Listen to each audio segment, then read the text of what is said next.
મિત્રો, ખેતરના શેઢે આટલી જમીન ખુલ્લી પડી રહેશે, તો આ ખુલ્લી જમીનનો આપણે એક વ્યવસ્થિત સારો ઉપયોગ કરી લઈએ. આ જે જમીન છે ખુલ્લી, એમાં આપણે વ્યવસ્થિત ખોદકામ કરી અને એમાં ઓર્ગેનિક શાકભાજી વાવવાનો પ્રયાસ કરીએ.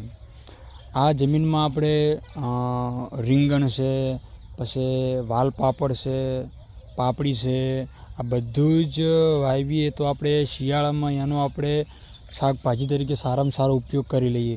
તુરિયા છે, દૂધી છે, એના વેલા મસ્ત રીતે આપણે વાવીએ અને મોટા થાય એટલે એને મસ્ત માળી બનાવી અને પછી એ વેલાને આપણે એનો કમ્પ્લીટ આયોજન કરીએ. જો પહેલેથી જ અહીંયા આ શું કહેવાય, આ રોણ વાયેલી છે, આ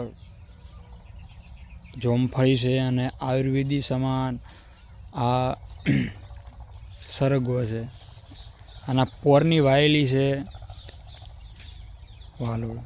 ચલો મિત્રો, આપણે ઉપયોગ કરી લઈએ જમીનોને મસ્ત બજારમાં બિયારણ લાવી અને આનો મસ્ત ઉપયોગ કરી લઈએ.